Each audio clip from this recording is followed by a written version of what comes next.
बिस्मिल्लाहिर्रहमानिर्रहीम। अस्सलाम वालेकुम। अतीका खान के साथ वेलकम टू खाना और सजाना विद अतीका। बहुत ही मज़ेदार सी कढ़ाई मटन गोश्त आज हम तैयार करने जा रहे हैं। इस रेसिपी से आप ट्राई करें, आपको बहुत ही मज़ा आएगा, बहुत ही टेस्टी ये बनती है। तो चलें फटाफट से रेसिपी स्टार्ट करते हैं। कढ़ाई मटन गोश्त बनाने के लिए 1 कप के करीब यहाँ पर हमने ऑयल लिया है। इसके अंदर चला जाएगा 1 टीस्पून के करीब सफ़ेद ज़ीरा, 1 टीस्पून साबुत धनिया, 4 से 5 लौंग, 10 से 12 साबुत काली मिर्च, 2 इलायची और 2 ही दालचीनी की छोटी सी स्टिक हम ऑयल के अंदर ऐड कर देंगे और 1 से 1.5 मिनट तक हम इसको फ्राई करेंगे। जैसे ही मसालों की बहुत ही प्यारी सी खुशबू आना स्टार्ट हो जाएगी, इसके अंदर 3 मीडियम साइज़ के कटे हुए प्याज हम ऐड कर देंगे। प्याज को हमने ब्राउन नहीं करना, बिल्कुल इसको हम थोड़ा सा फ्राई कर लेंगे और जैसे ही प्याज फ्राई हो जाएगा, इसके अंदर चला जाएगा ये 1.5 किलो के करीब मटन है, वो इसमें हम ऐड कर देंगे।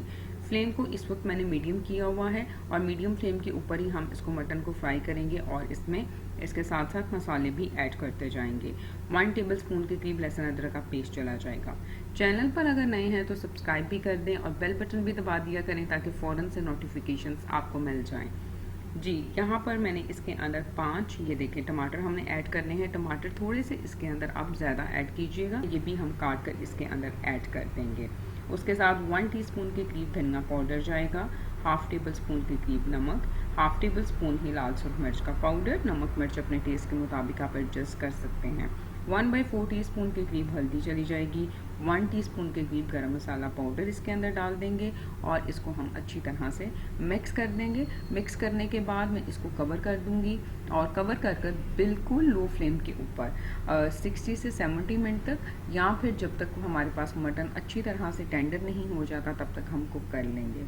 आप इसके अंदर चाहें तो आधा ग्लास के करीब या 1 ग्लास के करीब पानी ऐड कर सकते हैं मटन को गलाने के लिए। लो फ्लेम के ऊपर कुक करने से टाइम तो थोड़ा सा ज़्यादा लगता है, लेकिन टमाटर और प्याज और मटन का अपना पानी निकलता है और उसी के अंदर जब मटन गलता है तो उसका एक अपना ही मज़े का फ्लेवर जो है वो निकलता है, इसलिए इसको कवर करके हम कुक कर लेंगे। जी, तो ये देखें 60 मिनट के बाद गोश्त हमारे पास अच्छे से गल चुका है। इसको अब मैंने फ्लेम को मीडियम हाई कर दिया है। अब हमने इसको अच्छी तरह से भूनना है। इसके अंदर चले जाएंगे 2 से 3 टेबलस्पून के करीब दही और साथ हाफ टी स्पून के करीब इसके अंदर मैं काली मिर्च ऐड कर दूंगी और हम इसको अच्छी तरह से 7 से 8 मिनट तक भून लेंगे।